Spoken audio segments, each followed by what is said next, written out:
कार्यकर्ताओं के साथ साथ गांव वालों को उत्साहित करने के लिए कि आप यदि भारतीय जनता पार्टी को वोट देंगे, आपके कारण यदि हम सांसद हैं, आपके कारण यदि माननीय प्रधानमंत्री बने हैं, तो आपका ये हक है, हमारे ऊपर हक है।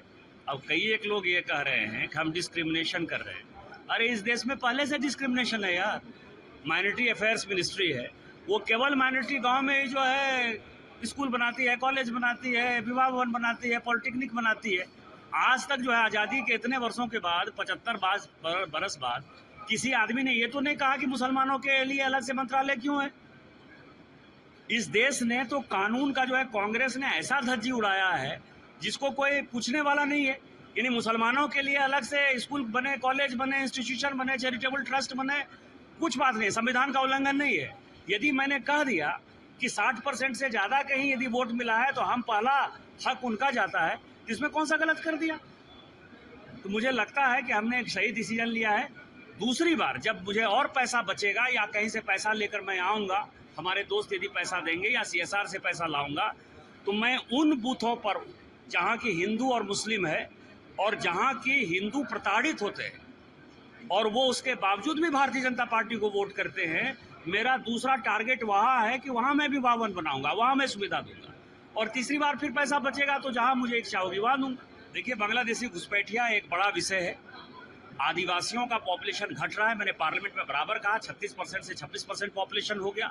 आदिवासियों का बात करने वाला हेमंत सोरेन, इसको आदिवासियों की कोई चिंता नहीं है।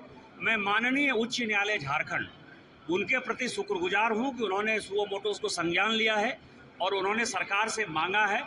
और मुझे लगता है कि झारखंड हाईकोर्ट की जो दिशा चल रही है उसमें कहीं लागू हो न हो, संथाल प्रणाम में NRC लागू हो जाएगा और सभी बांग्लादेशी घुसपैठियों को हम लोग यहाँ से मारपीट कर भगा देंगे। और जो आदिवासी का जमीन है, जो शादी के नाम पर जो ये लैंड जिहाद चल रहा है, आदिवासियों के जमीन को हम मुक्त कराएंगे और भारतीय जनता पार्टी की सरकार बनेगी तो इसके लिए हम कानून भी बनाएंगे। कार्यकर्ताओं के साथ साथ गांव वालों को उत्साहित करने के लिए कि आप यदि भारतीय जनता पार्टी को वोट देंगे, आपके कारण यदि हम सांसद हैं, आपके कारण यदि माननीय प्रधानमंत्री बने हैं, तो आपका ये हक है, हमारे ऊपर हक है। अब कई एक लोग ये कह रहे हैं कि हम डिस्क्रिमिनेशन कर रहे हैं। अरे इस देश में पहले से डिस्क्रिमिनेशन है यार। माइनॉरिटी अफेयर्स मिनिस्ट्री है, वो केवल माइनॉरिटी गांव में ही जो है स्कूल बनाती है, कॉलेज बनाती है, विवाह भवन बनाती है, पॉलिटेक्निक बनाती है।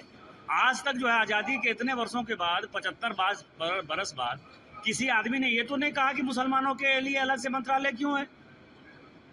इस देश ने तो कानून का जो है कांग्रेस ने ऐसा धज्जी उड़ाया है जिसको कोई पूछने वाला नहीं है। यानी मुसलमानों के लिए अलग से स्कूल बने, कॉलेज बने, इंस्टीट्यूशन बने, चैरिटेबल ट्रस्ट बने, कुछ बात नहीं, संविधान का उल्लंघन नहीं है। यदि मैंने कह दिया कि 60% से ज़्यादा कहीं यदि वोट मिला है तो हम पहला हक उनका जाता है, इसमें कौन सा गलत कर दिया।